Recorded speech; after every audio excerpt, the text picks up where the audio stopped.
Hello and welcome to Taking the Stand, the podcast that is ambitious in its objectives. It tries to make justice about freedom and freedom about you. So in a sense, it tries to make justice about ordinary South Africans like yourself. And today we end off a series that we've been running over the last few weeks that I found very, very, very interesting.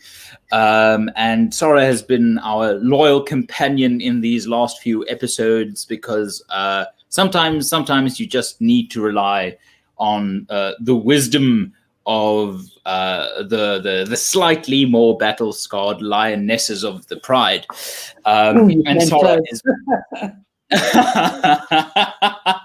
and Sara is most definitely experienced in taking on some of these the legal issues. I mean, Sara, I'm right in saying that during the 80s it was when you started your legal career in labor law. So, I mean, that must have been a time and a half, I guess.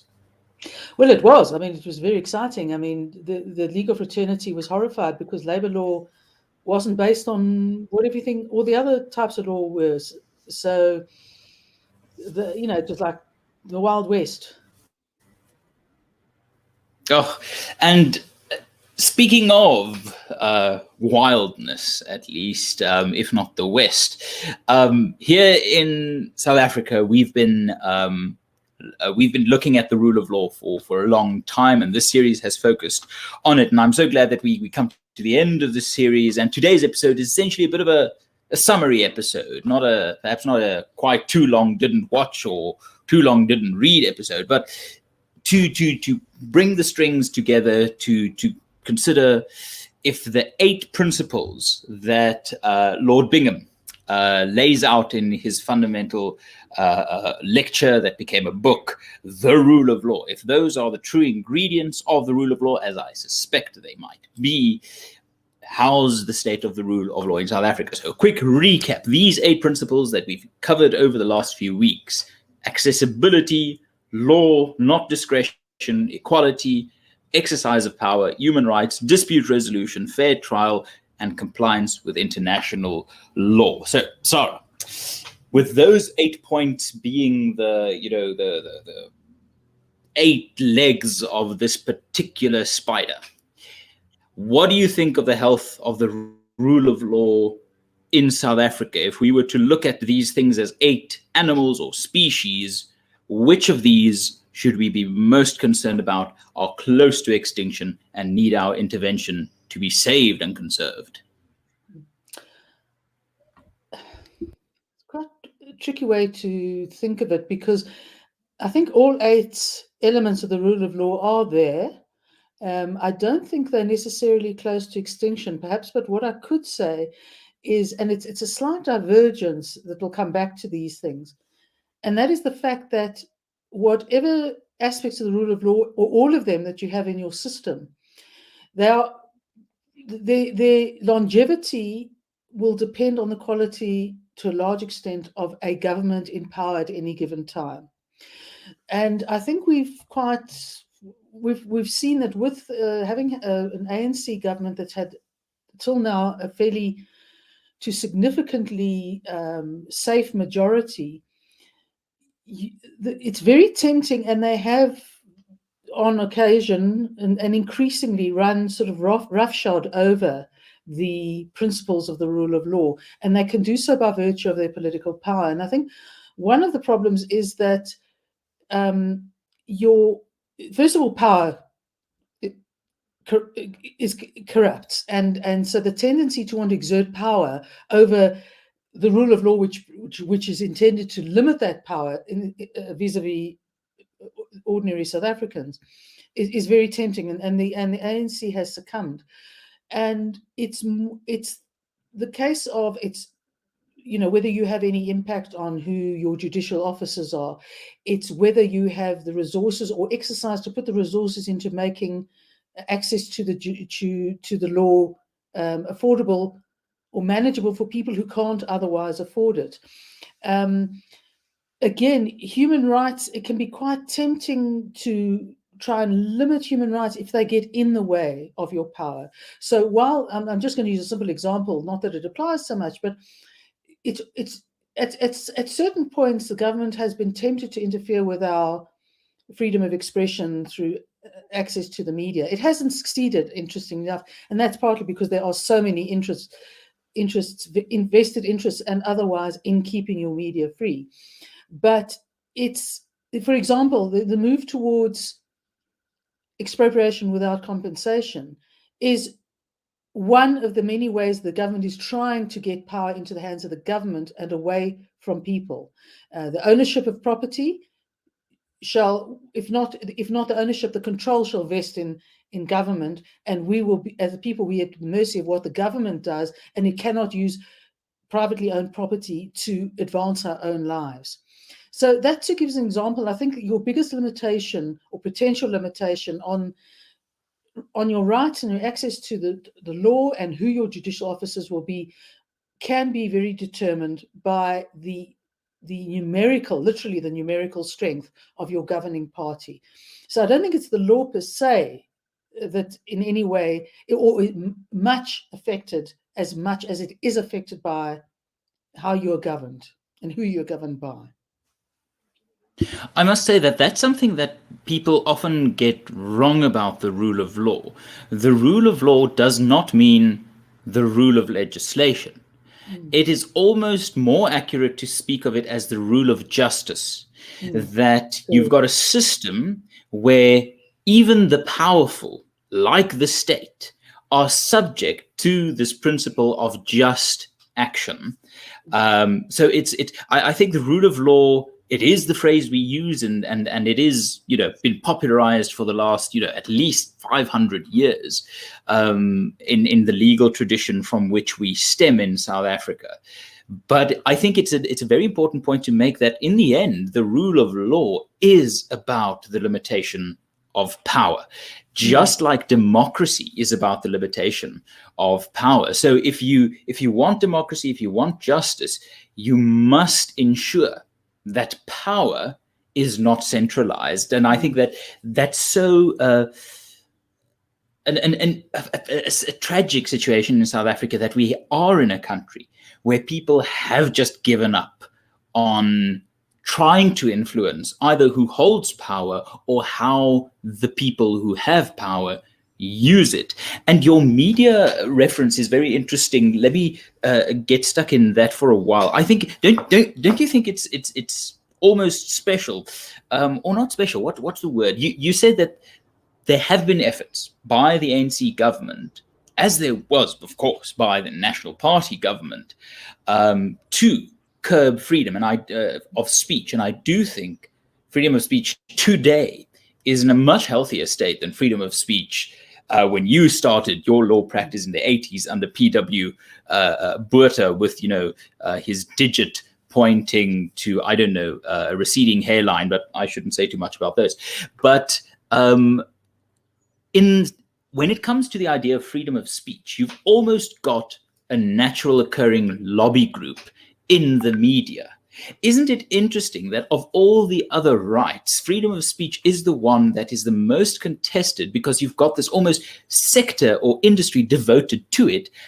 And yet for things like property rights, you're not seeing your estate agents or your landowners associations really having the chutzpah of the media to say, hey guys, this is a right that pertains to what we do. Do you think in there's something of a recipe as to how a citizen can look at a society and understand that rights need champions?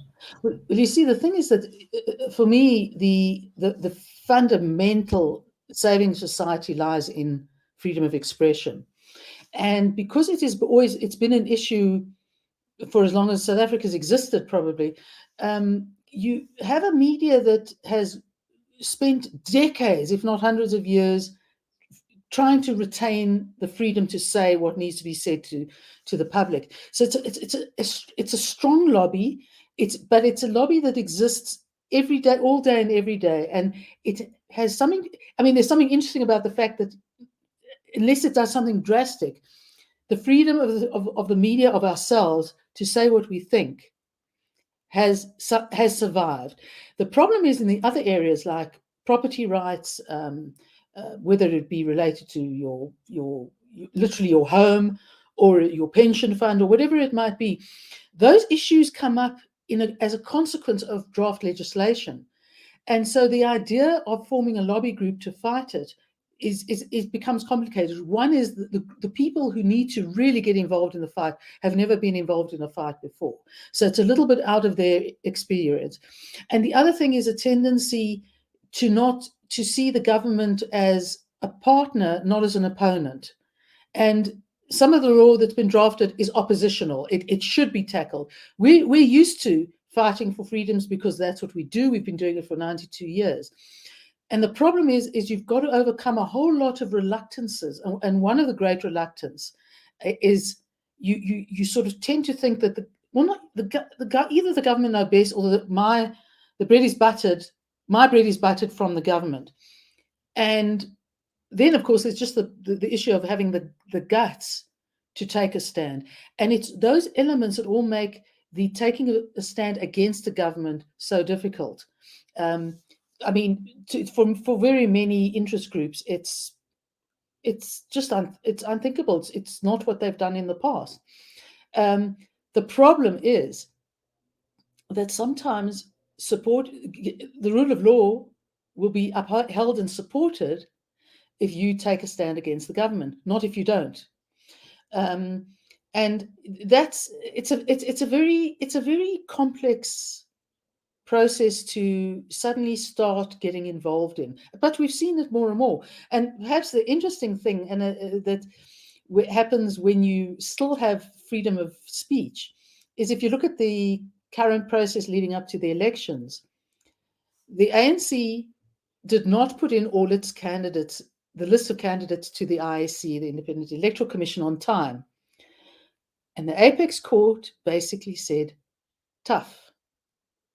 And for a party that's been in power for 27 years, that expression of judicial independence was fantastic for us, because it meant that they do not have any God-given right to have their candidates put in whenever they want to.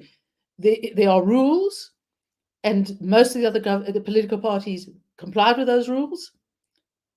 And just being a governing party then doesn't make you exempt. And that's a very important indication of a level of independence of our judiciary. So I've wandered a little bit from the one to the other, but it does give an idea of what you say when you stand up a bit to the bully and say, no, the rights are here, the law is here, on my side, I'm going to press for them. And it comes out for you. So it's South Africa is definitely not all is lost by any means judicially.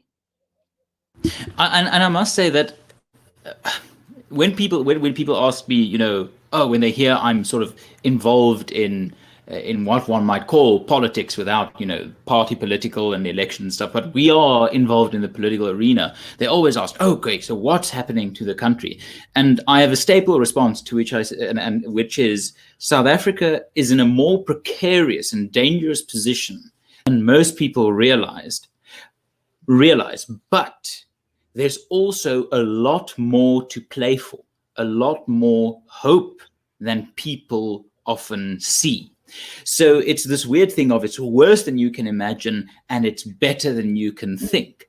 And part of that is, I think, to do what you just said now so simply, is to stand up to bullies. And people often ask, okay, so how do we do this? And I think these 8 principles and really are incredibly useful to do this. And it takes participation. For example, the first point we discussed about accessibility of the law.